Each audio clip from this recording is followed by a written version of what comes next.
Turun dari mobil, sejumlah remaja seketika berubah penampilannya. Dari gaya milenial, mendadak pakai peci, serta baju gamis, layaknya seorang santri. Sambil berkomunikasi ringan, mereka pun berbagi kotak. Diduga sebagai tempat berharap uluran tangan untuk mendapatkan bantuan amal.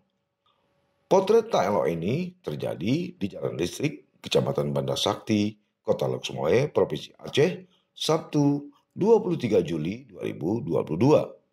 Peristiwa ini pun berhasil direkam seorang warganet di sana. Dari video berdurasi 15 menit itu jelas terlihat mereka keluar dari satu unit mobil Avanza warna merah dengan nomor polisi asal Medan, Sumatera Utara, yaitu BK 1705 LAC. Mobil ini berhenti persis di depan kantor Badan Lingkungan Hidup dan Kebersihan Kota Lhokseumawe. Akibatnya, masyarakat Aceh, khususnya Kota Lhokseumawe menjadi heboh. Maklum saja, praktek pencari donasi bodong itu justru berada tak jauh dari kantor Satpol PP Kota Lhokseumawe. Ironisnya, malah luput dari perhatian petugas. Ini memang bukan peristiwa pertama. Minggu 11 Juli 2021 lalu misalnya, anggota Satpol PP dan WH Kabupaten Aceh Barat menangkap 6 gelandangan dan pengemis yang berkedok mencari sumbangan untuk pembangunan masjid dan dayah atau pesantren di kawasan persimpangan lampu merah Kota Melabuh. Diketahui kemudian, ke-6 orang pelaku ini merupakan warga Kabupaten Aceh Utara yang dikoordinir seseorang. Dari hasil meminta-minta tersebut, mereka berhasil mendapatkan uang 200.000 hingga 600.000 per hari dengan mengatasnamakan dayah dan masjid. Inilah modus operandi untuk memudahkan aksi mereka. Padahal setelah dilakukan pengecekan, nama dayah yang dicatut itu sama sekali tidak ada. Rabu 14 Juni 2022, anggota Satpol PP dan WH Kabupaten Simelu juga mengamankan pengemis berkedok mencari sumbangan untuk pembangunan pesantren di Kabupaten Biren. Pelakunya berinisial RH, berumur 61 tahun. Dia berasal dari Kabupaten Pidijaya dan sudah 3 kali melakukan aksi serupa di Kabupaten Simelu. Modus operandi pelaku adalah mendatangi masyarakat dan membawa dokumen administrasi pembangunan pesantren. Namun, setelah dilakukan koordinasi dengan pihak kecamatan pada lokasi pesantren tersebut, dokumentasi tadi adalah palsu dan pesantren yang disebutkan itu sudah lama tutup. Hasil integrasi Satpol PP dan WH Kabupaten Simelu dengan pelaku terungkap. Di balik praktek ini, ada tim yang mengkoordinir mereka dengan sistem bagi hasil 30% untuk pelaku dan 70% untuk pihak yang mengkoordinir. Entah karena itu pula, pemerintah Kota Banda Aceh terus berjuang untuk memberantas para pengemis yang berlindung di balik topeng pencari sumbangan di ibu kota provinsi ini. Para pelaku kerap membawa simbol agama saat beraksi. Mereka bersarung, berpeci, dan menipu orang-orang dengan mencatut nama pesantren tertentu dengan dalih sumbangan untuk pembangunan. Ketika ketahuan bukan seluruhan pesantren, mereka lantas mengubah strategi dengan motif sumbangan untuk fakir miskin dan anak yatim. Sekali lagi, para pencari sumbangan ini berhasil memanfaatkan faktor moral spiritual dari masyarakat atau umat. Sebab memberi sedekah kepada orang lain, terutama mereka yang tidak mampu, merupakan salah satu ajaran dari nilai Islam.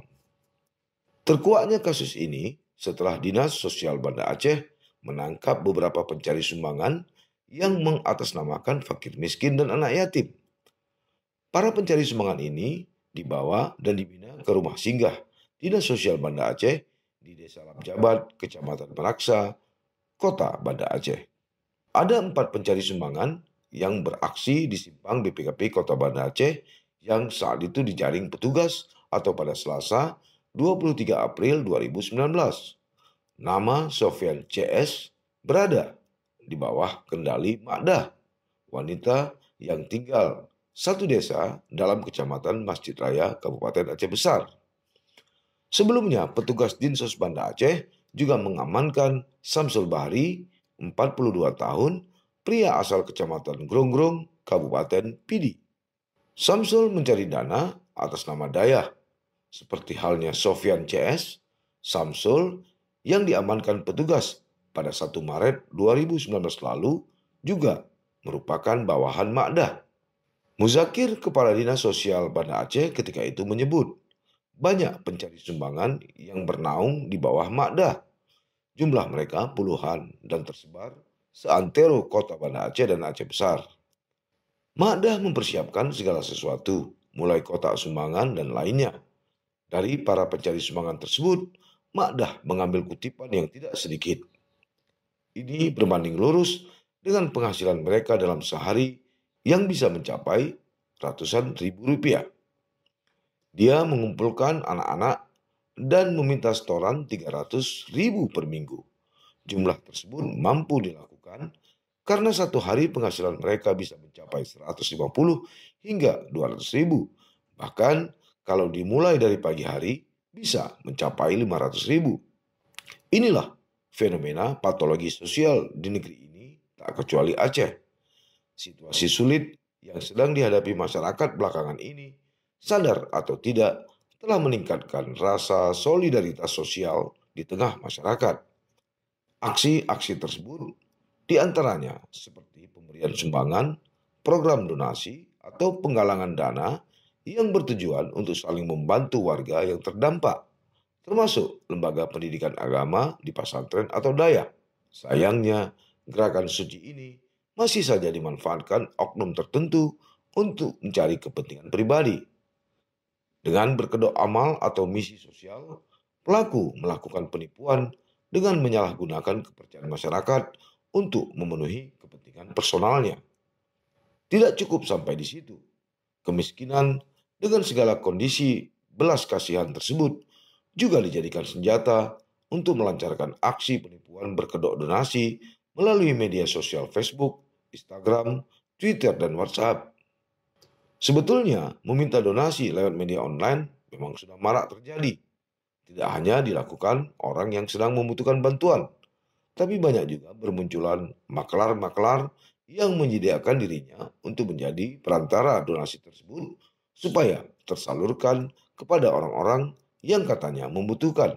Dengan narasi soal bagaimana orang-orang yang dianggap miskin ini mampu berjuang dan bertahan hidup di tengah kesulitan dan ketidakadilan yang ada, memang menjadi tidak sulit untuk menguras simpati rakyat, membuat rasa kemanusiaan kita meledak-ledak sehingga memunculkan rasa syukur dan merasa pada posisi yang lebih beruntung. Kemiskinan memang mudah untuk dieksploitasi untuk kemudian memunculkan rasa iba. Dan itu sebetulnya tidak apa-apa, tidak salah secara hukum, kalau saja tidak ada penipuan di dalamnya. Andai saja para maklar ini betul-betul menyerahkan dana hasil donasi tersebut dengan amanah. Namun, meski begitu, terus-menerus memberi ruang pada praktik donasi dengan jualan kesedihan kisah seseorang justru menjadikan kita terjebak untuk tidak menyelesaikan akar masalah dari kemiskinan itu sendiri. Sebaliknya, seolah-olah kemiskinan malah diusahakan untuk tetap ada supaya bisa terus dieksploitasi. Secara regulasi, Undang-Undang Dasar Negara Republik Indonesia tahun 1945 pada pasal 34 ayat 1 mengamanatkan fakir miskin dan anak-anak terlantar dipelihara oleh negara. Selain itu, pada pasal 28H ayat 1 Undang-Undang Dasar 1945 juga telah mengamanatkan setiap orang berhak hidup sejahtera lahir dan batin, bertempat tinggal, dan mendapatkan lingkungan hidup yang baik dan sehat, serta berhak memperoleh layanan kesehatan. Berdasarkan ketentuan tadi, maka jelaslah sudah bahwa kesejahteraan sosial menjadi hak asasi setiap warga negara Indonesia. Karena itu, Undang-Undang Nomor 11 Tahun 2009 tentang kesejahteraan sosial memiliki peran untuk meningkatkan kesejahteraan sosial dan menjadi dasar bagi pemerintah pusat maupun pemerintah daerah untuk menyelenggarakan kesejahteraan sosial di seluruh wilayah negara Indonesia. Di Aceh sendiri ada Kadun nomor 11 tahun 2013 tentang kesejahteraan sosial sebagai pedoman bagi pemerintah Aceh untuk menyelenggarakan kesejahteraan sosial di Aceh. Berdasarkan Kanun Aceh, itulah terdapat beberapa pasal yang menjadi landasan yuridis yang menyatakan pemerintah Aceh dan pemerintah kabupaten serta kota bertanggung jawab atas penyelenggaraan kesejahteraan sosial.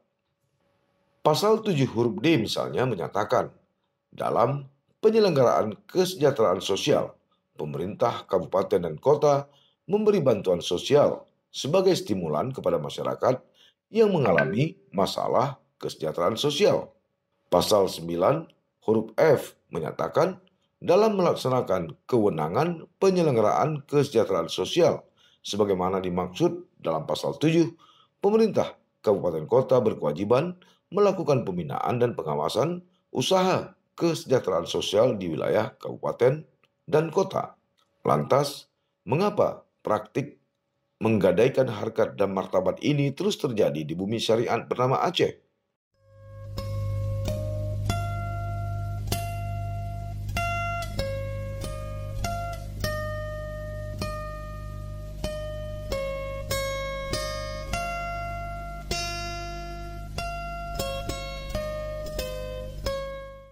Jangan lupa like, komen, dan subscribe. Serta aktifkan lonceng notifikasi.